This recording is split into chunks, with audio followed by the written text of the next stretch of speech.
नमस्कार दोस्तों, मैं ऋचा कुमारी आप लोग का स्वागत करती हूं अपने चैनल सेमेस्टर सीक्रेट में। आप लोग जुड़िए और सपोर्ट कीजिए, हमारे चैनल को लाइक कीजिए, सब्सक्राइब कर दीजिए, कमेंट कर दीजिए और बेल आइकन को प्रेस कर दीजिए। नोटिफिकेशन आपके चैनल पर जाता रहेगा। इस वीडियो में जिस महिला को आपने भी देखा उसका नाम रेखा है और वो अपने पति की मौत पर रो रही है, बिलख रही है, चीख रही है।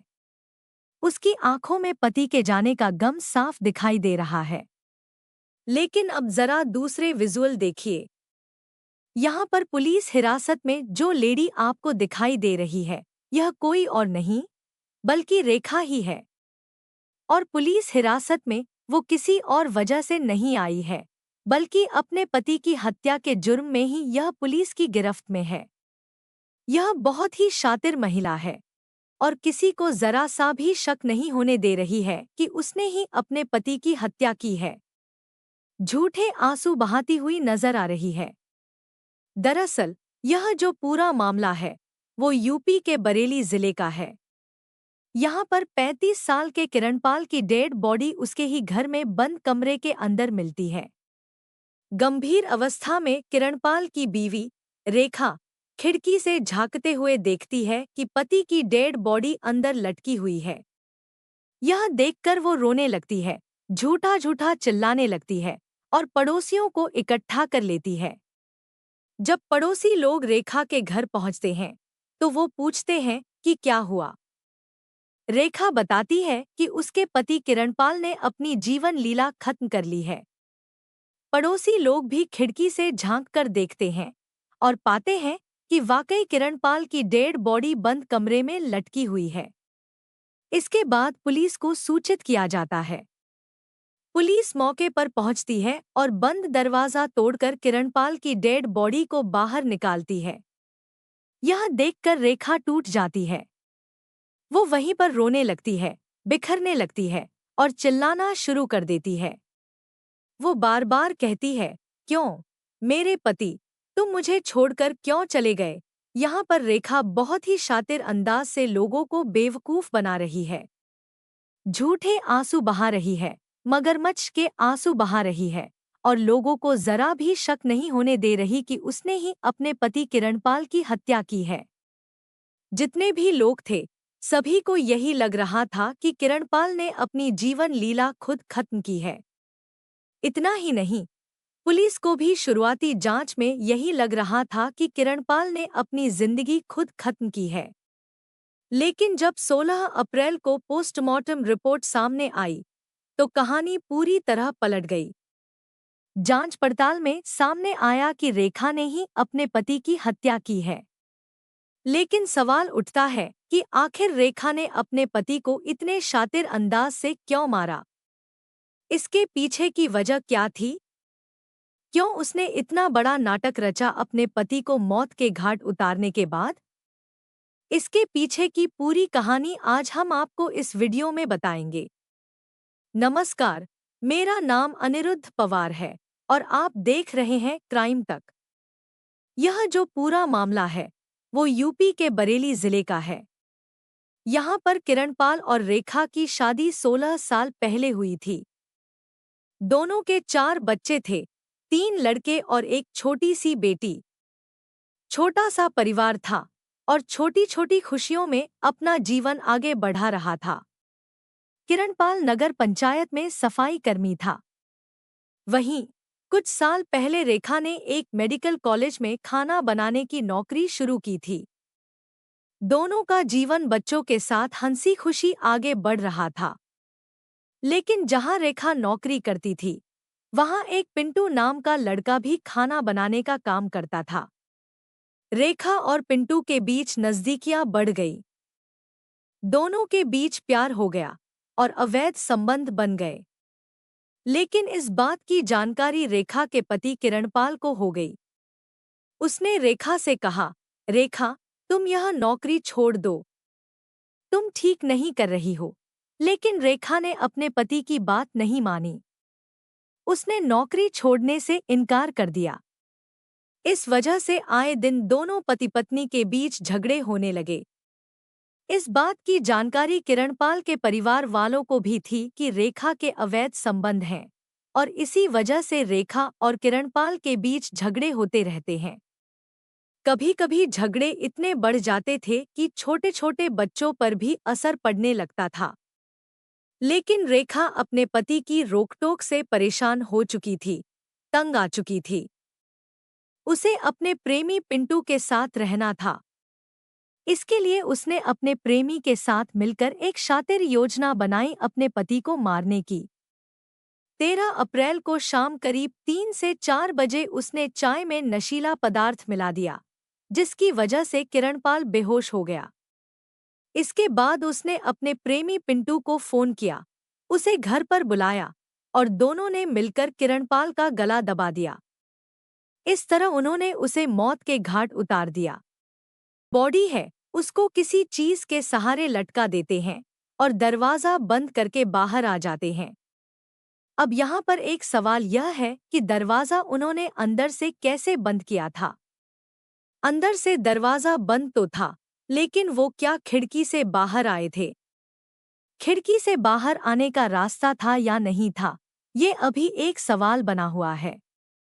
लेकिन हो सकता है कि शायद खिड़की से बाहर ही आने का रास्ता हो, जिससे वे दरवाजा बंद करके खिड़की से बाहर आ गए हों। इसके बाद उसने अपने प्रेमी को वहां से भगा दिया कि अब तुम यहां से चले जाओ। और शाम करीब 5 बजे वह रोने लगी, चिल्लाने लगी, और जिस रोने और चिल्लाने की वजह से पड़ोसी लोग इकट्ठा हो गए। पड़ोसियों ने पूछा कि रेखा, क्या हुआ है? तो उसने बताया कि मेरे पति किरणपाल ने अपनी जिंदगी खत्म कर ली है। पड़ोसी लोग पुलिस को इन्फॉर्म कर देते हैं और पुलिस बॉडी को बाहर निकालती है। और बॉडी जैसे ही बाहर निकलती है, रेखा पूरा नाटक अपना चालू कर देती है। वो अपने पति की बॉडी से लिपट जाती है, रोने लगती है और कहने लगती है कि तुम मुझे क्यों छोड़कर चले गए? क्यों तुमने मुझे सारी चीजें नहीं बताई? मतलब पूरा एक तरह से नाटक वो रचती है, मगरमच्छ के आंसू बहाती है। लेकिन इसके बाद बॉडी को पोस्टमार्टम के लिए भेज दिया जाता है। और साथ ही किरणपाल का जो बड़ा भाई था, अशोक कुमार, वो अपनी बीवी रेखा के खिलाफ मुकदमा दर्ज कराता है। वो कहता है कि इसमें जरूर कुछ न कुछ रेखा की साजिश है। मेरे भाई ने अपनी जिंदगी खुद खत्म नहीं की है। वो ऐसा कदम नहीं उठा सकता था। पुलिस इस एंगल से जरूर जांच करती है, लेकिन पुलिस पहले इंतजार करती है कि पोस्टमार्टम रिपोर्ट में क्या निकल कर आता है। तो 16 अप्रैल यानी बुधवार को पोस्टमार्टम रिपोर्ट आती है, जिसमें पता चलता है कि नशीला पदार्थ, कोई ऐसा पदार्थ था जिसकी वजह से किरणपाल बेहोश हो चुका था और फिर गला दबाकर उसकी हत्या की गई है। ये दो वजह सामने निकल कर आती हैं, जिससे पुलिस चौंक जाती है।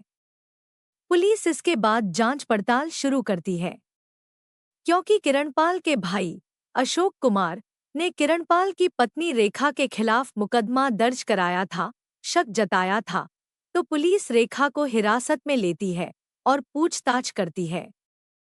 पूछताछ के दौरान वो टूट जाती है और वह पूरी कहानी बयां करती है। वो बताती है कि मैंने अपने प्रेमी पिंटू के साथ मिलकर अपने पति किरणपाल की हत्या की प्लानिंग की थी। देखिए, थाना फतेहगंज पश्चिमी क्षेत्र अंतर्गत कस्बा फतेहगंज पश्चिमी में दिनांक 13 अप्रैल 2025 को किरणपाल नाम के एक व्यक्ति का शव उसके एक कमरे के मकान में अंदर लटका हुआ मिला था।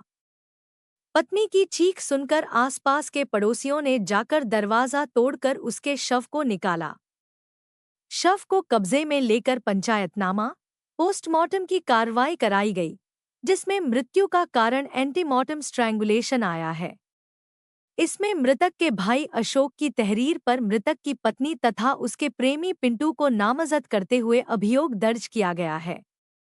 हत्या का मुकदमा संख्या 153/25 अंतर्गत धारा 103, 1, 3, 5 बीएनएस दर्ज किया गया है।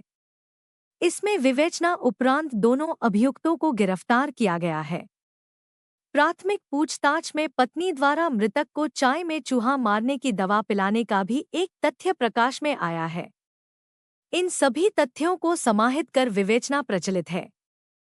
फिलहाल दोनों अभियुक्तों को माननीय न्यायालय की अभिरक्षा में प्रेषित किया जा रहा है और संपूर्ण विवेचना कर आरोप पत्र प्रेषित किया जाएगा। सर, क्या इन लोगों को रिमांड पर भी लेंगे? देखिए, विवेचना में जो भी तथ्य आगे आएंगे और जो आवश्यकताएं होंगी, उस हिसाब से। क्या इनके बीच में आपस में प्रेमी को लेकर झगड़ा होता था? देखिए, ये पिछले 1-1.5 साल से इसी संबंधों के कारण लगातार झगड़ा होने की बात प्रकाश में आती रही है और जिसकी वजह से कहीं न कहीं ये कारण इनके दुर्भिसंधि, जो पत्नी और पत्नी के प्रेमी की दुर्भिसंधि है, वो इस हत्या के पीछे या जो भी घटना हुई है उसके पीछे कारण है।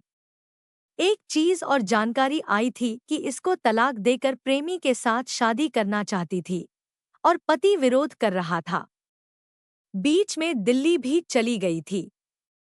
देखिए, सभी तथ्य ये विवेचना के बिंदु हैं और विवेचना प्रचलित है और आरोप पत्र में सभी तथ्यों को समाहित कर आलोचना करके आरोप पत्र विधिवत प्रेषित किया जाएगा।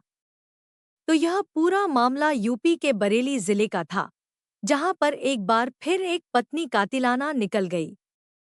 वो अपने प्रेमी के चलते, प्रेमी के साथ रहने के चलते अपने पति को मौत के घाट उतार दिया। और यहाँ पर रेखा ने इतना शातिराना प्लान अंदाज बनाया कि हर